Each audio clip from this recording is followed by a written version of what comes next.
Bonsoir mesdemoiselles, mesdames, messieurs, à l'Artea, cette magnifique salle de concert de Carmel. Permettez-moi de remercier toute l'équipe de l'Artea, et notamment Eric et Philippe qui nous font un son et une lumière formidable ce soir, et Gérard Pressoir qui a eu la très bonne idée de nous programmer. Merci Gérard. Alors ce soir, vous êtes en compagnie du trio Meyer, qui j'espère va vous faire passer une bonne soirée, nous sommes là pour ça. On va vous inviter à une balade assez intimiste dans le monde des tziganes. Alors je dis balade et j'aurais dû dire des balades, puisque bien évidemment il s'agira d'une balade musicale, bien sûr. Nous allons revisiter ensemble les grands standards et les grands morceaux, les grands airs connus de la musique tzigane. Et puis une balade géographique, parce que les tziganes, il y a plus de 1000 ans, ont investi notre continent en le traversant de part en part. Et ils se sont arrêtés dans plusieurs pays qu'ils ont non seulement visités, mais qu'ils ont marqués par leur culture musicale. Voilà. On a décomposé ce spectacle en 3 grandes parties.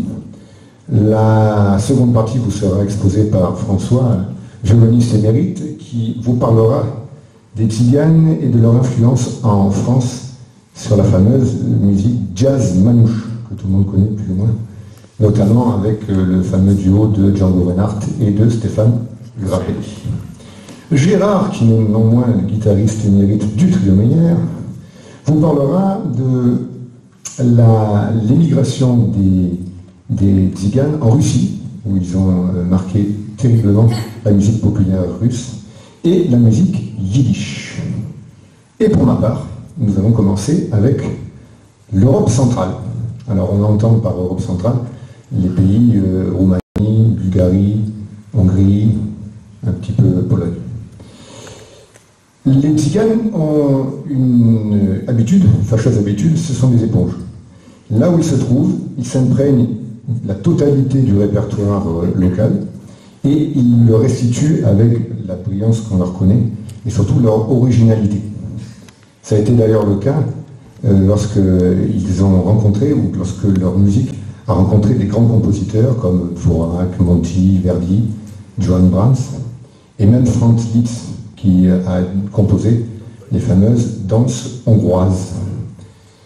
Lorsqu'ils sont partis de l'Inde, puisqu'on sait que c'est de l'Inde qu'ils partent en 900, ils traversent l'Empire ottoman vers 1100 et ils arrivent en Europe dans 2 pays dont un est intéressant à retenir, la Russie et ce qu'on appelle aujourd'hui la République tchèque. Et à l'époque, le plus grand des territoires de la République tchèque est la Bohême. Ce qui fait qu'un siècle plus tard, quand ils débarquent en France, venant de Bohême, on les appelle les Bohémiens. C'est là qu'ils tiennent leur surnom. Donc Gérard ne peut résister à vous faire un petit clin d'œil hommage à notre ami Charles, qui nous a quittés il y a quelques jours. Voilà, donc ils descendent par le chemin de Compostelle en Espagne, ils visitent la France, on va en parler, et ils vont même jusqu'en Andalousie où ils vont marquer plus tard le flamenco. Voilà.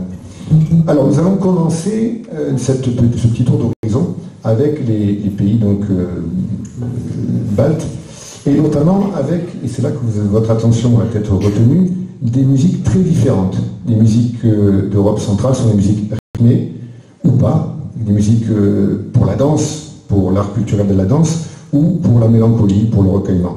Vous verrez, il y a on va jouer des valses hongroises, des xardas, qui sont vraiment la musique typique des danses hongroises. On va vous jouer des freilash, c'est un peu compliqué à prononcer, encore plus à écrire. Freilash, c'est une danse bulgare qui est assez particulière, quelques mélodies un peu plus mélancoliques, ça fait partie du répertoire.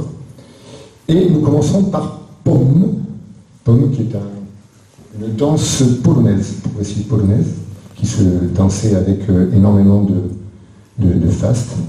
Et nous enchaînons sur une freilash, vous verrez bien la différence déjà dans les tempos. Comme il se doit, je vais demander donc au maestro de nous donner le La, parce que c'est comme ça que ça marche.